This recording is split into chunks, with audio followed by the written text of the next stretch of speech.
ஒரு இப்போது என்ன ஒரு வார்த்தை சொல்லிவிட்டு நான் கதைக்கு இன்னும் போயிடுறேன். அடிக்கடி ஒரு கேள்வி வருது இப்போல்லாம் எனக்கு, நீங்கள் எதுக்கு டிபேட் சேனல்ஸில் போய் பேசுகிறேன்? நீங்கள் ஏதோ ஜானகி காந்த ஸ்மரணம்னு சொல்லுறதோடு நிறுத்திக்கோங்க, ராதே ராதே ராதே கிருஷ்ணான்னு சொல்கிறதோடு நிறுத்திக்கோங்களேன். ராதே ராதே ராதே கிருஷ்ணா நீங்கள் சொன்னால் ராதா கிருஷ்ணரை நம்பக்கூடியவா தான் இங்கே உட்காந்து கேட்டுருப்பா. எனக்கு அது ஒரு பெரிய ஒரு ஹை கிடையாது, ஏன்னா நீங்கள்லாம் நம்பக்கூடியவர்கள். 1.4 பில்லியன் பாப்புலேஷன் இஸ் வாட்சிங் த டிவி சேனல்ஸ்.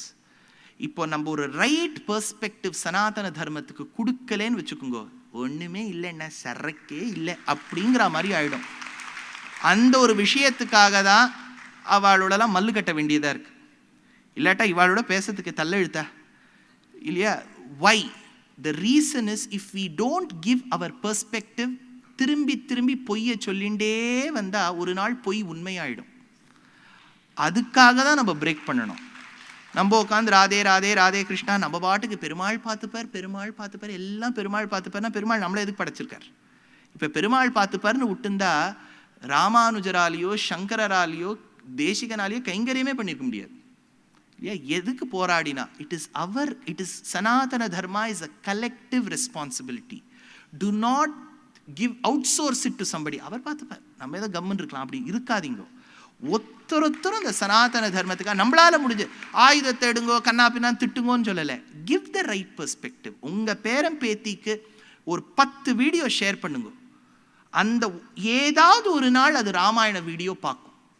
அந்த ஒரு நாளுக்காக நீங்கள் பெருமாள் கிட்ட சரணாகதி பண்ணுங்க. அதுதான் உங்கள் பார்க்க மாட்டான், அவ்வளோ சர்வ நிச்சயமாக இருக்கார் இவர், பார்க்க மாட்டான், இவருடைய சந்ததி அப்படி இருக்கும் போல இருக்கு. அதனால நீங்கள் பார்க்க வைக்கணும். It is your responsibility. அப்புறம் பின்னாடி கல்யாணம் ஆகும்போது வருத்தப்பட்டால் மட்டும் பிரயோஜனப்படாது. முன்னெல்லாம் சந்தியாவந்தனம் பண்ணிட்டு இருந்தான், இப்போ என்னாச்சு? நடுவில் கொஞ்சம் பக்கம் காணாமல் போயிடுது இல்லையா? அதை நிரப்புறதுக்கு தான் நம்ம இருக்கோம். So it is your responsibility, each and everyone's responsibility to guard Sanatana Dharma. Do not outsource it. Gone are those days. நம்ம ஒத்தரத்தரும் ரட்சிக்க வேண்டும் என்பது அடியேனுடைய வேண்டுகோள். Of course, this is a liberal civilization. You are free to question, critique and criticize.